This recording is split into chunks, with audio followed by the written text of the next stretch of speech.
And you cannot be talking about production without learning how to produce. If you do what successful people have done, you will succeed.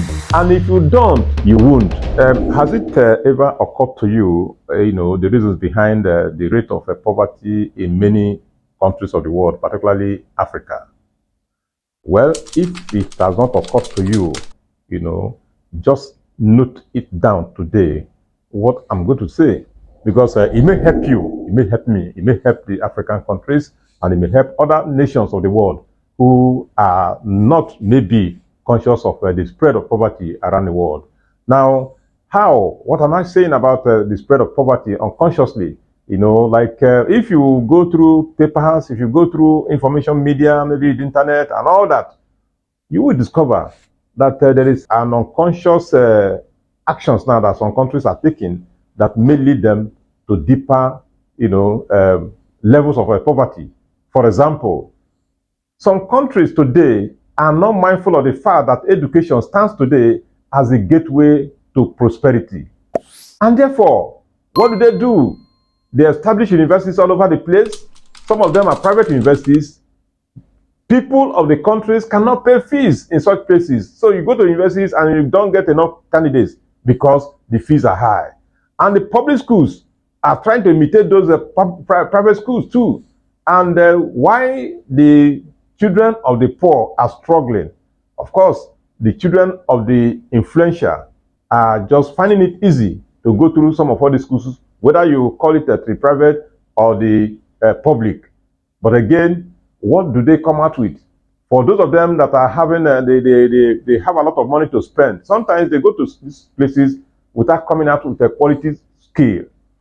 Why am I bothered about this spread of poverty through education and misinformation? I'm worried because if you look at the 5 largest economies of the world, look at them and study their educational pattern and system. For example, the United States of America has a GDP of $26.95 trillion. Then you have a per capita income of about $81,000. And let me bring it down to some persons who may not understand what I mean by per capita income. That is the average salary or average income anybody earns in the country. That is, if you put up every income that is earned by a country, then you divide by the population. Whatever you get represents the per capita income. So in America, you have about $81,000 per capita income. Compare it with what you have in a country like Nigeria, $2,600. And yet Nigeria is one of the biggest in Africa. Well, even though the South Africa is better than Nigeria. Now, you look at the education in Nigeria and look at this education in America. Okay, take it away from there. You go to Germany. Germany is another country that is actually doing well, economically speaking, because it's placed third after China at the second position. And you look at their educational system and look at the progress of the people. You want to now believe that education remains actually the gateway to prosperity. So if for any reason any country does not bother itself about the education of the citizens, definitely such a country is trading on the path of poverty. And that is happening all over the place. The nations are not, some of them are not able to take advantage of their population.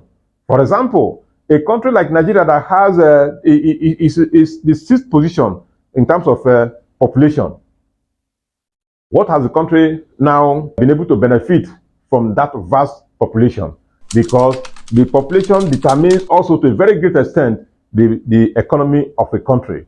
China has taken advantage of its population.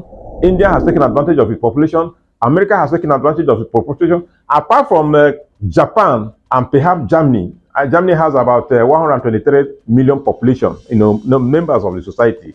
And there may be Japan with less than 100 million. Apart from these two countries that form part of the 5 most progressive economies of the world, all the other ones, America, China, and India, are leveraging on the population of the people, and of course matching it up with information technology and of course the production, of goods and services in such countries. Of course, they are not only producing for consumption in the places, they are also producing for export. And These are the ways you make progress. And you cannot be talking about production without learning how to produce. And this will normally bring you to production in factories, production in farms, production in academics, production in consultancy services, production in information technology, and production everywhere that you think education helps to actually enhance production. So, what am I trying to say now? It is high time the countries that are poor began to look beyond remaining where they are, to beginning to look now towards the countries that have done well, economically speaking. Because Brian Tracy said, if you do what successful people have done, you will succeed. And if you don't, you won't. Let me stop here, believing that, because you have watched, you will not end there. You will also like, share, subscribe, and of course, press the notification button in case of a similar content.